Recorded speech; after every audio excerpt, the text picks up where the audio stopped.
welcome, ladies and gentlemen, to the first episode of Made Up History. What we're going to be doing is just talking about history, American history today, and looking at it and going, hey, did they make it up, or are we about to make it up? And more often than not, we're going to make it up. So, I was looking at trade routes, right? Having a good time. Native American trade routes, and how they coincide with, a lot of like modern day U.S. cities. The Great Raft, that's what we're going to be talking about today. Now, the Great Raft, if any of you don't know, allegedly began forming in the 12th century. Now, it's over in around, let's see here. It was in like Louisiana Shreveport area. A guy by the last name of Shreve unclogged it, became famous, and just a big old pile of the logs sitting in the Red River, I believe, or rather a tributary, just south, I believe, just right around Shreveport, in essence. Right, you can see right here, somewhere around here. You can see Toledo Bend Reservoir as well. And the whole thing is, who did it? Right? Did it just naturally begin forming? And this doesn't seem very important. And truth be told, it's not. Captain Shreve, that's the man's name. This doesn't seem very important at all, and it isn't. However, just the implication of this getting unclogged, and rather what it looked like before it got clogged, will have profound, well, gigantic geographical impacts on the entire region, the whole Red River, everything south of it, um, it crazy stuff. So began forming naturally, allegedly. All right. Well, I figured let's look up the first documented exposure to the Great Raft. It was allegedly by Luis de Moscoso in 1542. Okay, granted, this is, what, 300 years after it supposedly, began. Um, Hernando de Soto, I guess, died, and he like finished out the mission, something like that, right? The Great Raft was a massive accumulation of fallen trees and driftwood that clogged the river for 150 years before another European explorer. Okay, so in 1691, Domingo Terran de los Rios noted it. Okay, I haven't really looked into this man yet.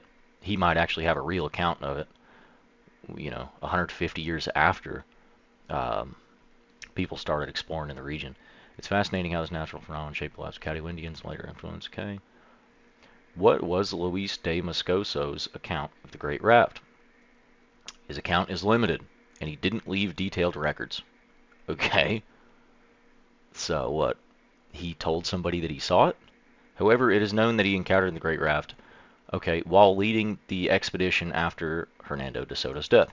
His records mention the presence of the logjam and the Caddo Indians living along the Red River. He mapped the Caddo villages and noted their small farmsteads and family compounds. Did he map the Great Raft? Would you like to know more about the expedition or the Caddo Indians? Okay. So, all right, show me the map then. You can view it here. I looked at it. It's complete garbage. You can't really see anything. I think rather what is going on is from his map, whether it's stored in, some university archive or, in the Vatican or something, he, in essence, due to where his route was, I think they just inadvertently, sort of just assumed that, oh, he had to have encountered it. Now, if there is a detailed account somewhere, like a diary or journal entry, right, where to find journals of Luis de Moscoso? Detailed records from his expedition are not widely available as standalone documents. However, you can find information about his journey, and you can find information about his journey in the expedition in several historical texts and articles. Now, I get, you just take what you can get on stuff like this, but you would think this would just be readily available, and maybe it is. I'm not clicking on all these. Heck with it. We're making up history on made up history. So, all right. Maybe he talked to the Caddo people. Maybe he talked to the Caddo people and said, you know what? Yeah, they said it's been here for, eons or something, right? Or, it's been here, 100 generations is how long this is. I don't know. The life expectancy back then was 20 years or something. So, or rather, made up history. We'll make something up too. Probably 60 or 70. Great Raft. Where was it at? When was the first Texas city established? Okay, that's important as well because the whole Nacogdoches situation. We'll get into that in a moment. Topographical. Okay, well, tell you what. Let's look up. Could Moscoso speak Caddo? No, it is highly unlikely that he could speak Caddo. As a Spanish explorer, he would have primarily spoken Spanish and would not have the opportunity to learn the Caddo language, probably because he wasn't there long enough, which is a Native American language bug. Okay, so definitely I do not believe that he would have the ability to... Oh, here we go. The first Europeans to speak the Caddo language were Spanish explorers led by... Okay, so the soldiers encountered the Caddo while traveling through the area. The Caddo were a group of... They traded with the Spanish and French as well, okay, visiting the region in the early 1700s. That's probably, through the use of trade, not exploration, is probably where they learned to actually, like formally speak Caddo, where they could communicate enough to learn about a great raft. But rather, that's 300 years or 250 years after, the first person allegedly seen the great raft. And even in his writings did he say there is a log pile here, right? Now, is that just something that happened annually, every year? When rainfall slows, or rather there's a big flood, there's a choke point, could this have just been a seasonal thing that was misinterpreted as something that, like, oh, it had to have gotten bigger, Point being of the video, okay, is, let's go back to that top graphical map. Where's she at? Here we go. This had to have been something... Nacogdoches. Okay, I believe Nacogdoches and Natchitoches. all this was logging at the time, right? That's why that's the first town, or believed to be rather the first town in Texas. It was all logging, and I believe there was a awesome amount of navigation under the I believe there was an awesome amount of navigation under the Great Raft, where you could essentially get to the Gulf, right? Or the Gulf, or Galveston, all those areas. So it was a highway, right before railroads, especially. You could see the topographic over here. We've got what? Let's say maybe 100 feet elevation difference, and I'm pulling that out of my butt, but this would have just done some incredible things. They're saying it was a natural formation, but rather I think that they were logging this stuff up like crazy. The colonizers, the Europeans or settlers or whoever who came here, right? They were logging it up like crazy. And down here, where it was, more navigable, and the Toledo Bend Reservoir, I can't remember if that might be the only natural lake in Texas, but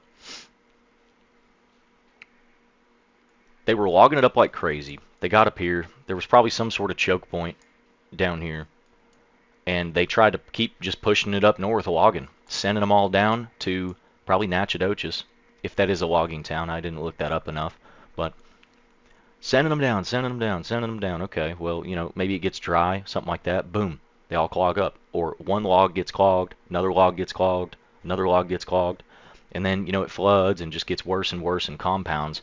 And then old Captain Shreve said, well, we need to, unclog this so we can keep going in and out. Probably around the time that the fur trade had happened. Which fur trades, that was like one of the main reasons why people were exploring the entire United States. Could have been, later on during the fur trade, they said, hey, well, let's go ahead and get this unclogged so we can go in and out. Could have been all killing of the beavers too. You gotta understand, beavers, they slow down water movement. So, if there's a gorillion beaver dams in this area, and beavers are all over the place around here, or I couldn't even imagine how many beavers used to be over here. I mean, I wouldn't be surprised if I mean, dang, there had to be so many beavers before, started killing them all and everything. And, oh, we need, cattle pasture here. Kill that beaver so beaver dams slow down water. When there's a bunch of beaver dams, it rains. It's a slow, steady trickle. And it probably elevated all these rivers, a lot, where rather than getting one big flood, boom, it all goes to the Gulf. It would be a slow, gradual, giant, awesome, navigable river.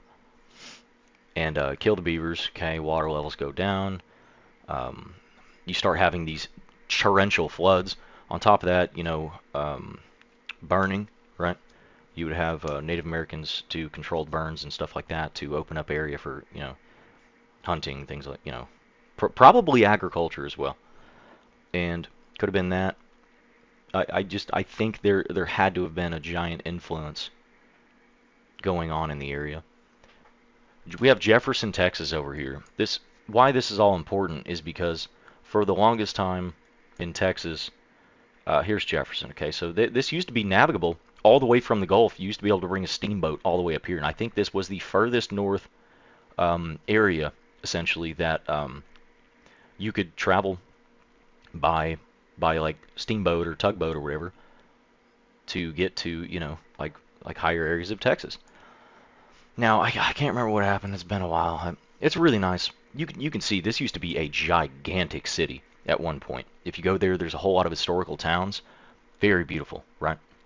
All these little lakes and creeks and rivers and everything, they've all been altered and changed in the last, 500, 600 years or whatever from, European colonization. And I don't think this great raft, it had to play an important part. And especially if we're going to understand later on trade routes and things like that, you can't look at these rivers and creeks and lakes and everything contextually, because it just had to have been unbelievably different. And, that's important. So, yeah, could it have been a natural thing? For sure. Could it have been, European, beaver or logging? Yeah. Could it have also been cattle? You got to think, burning stuff kind of sucks too. Sure, if you're clearing 10,000 acres with, saws and everything, right? More than likely, I mean, sure, you can use the wood. You build a house, you build a fence. Okay, what next? You have 10,000 acres of trees, you're cutting down. You send them down the river, yeah, but also you probably just leave them there a lot of times. Okay, torrential downpour, big old flood, floats the wood up, goes into the creek, boom, or the river rather. You know, cattle got introduced, what, like 1500, same time around. I don't know when they started, grazing cattle in this area, but I would imagine, around the same time they cut down all these trees for logging, no more beavers, and they went, well, what do we do now? Now it's just a big swampy grass marshland. Not longhorn, piney woods cattle is probably what they used, which they can actually feed inside of pine forests. Anyway, this is the first episode of Making Up History, and I'm going to say that European colonialization did the Great Raft. They caused it, and then they removed it. And this entire area of Louisiana and Texas was changed subsequently. Thanks for watching. Going to have plenty more coming soon, and we'll see you next time.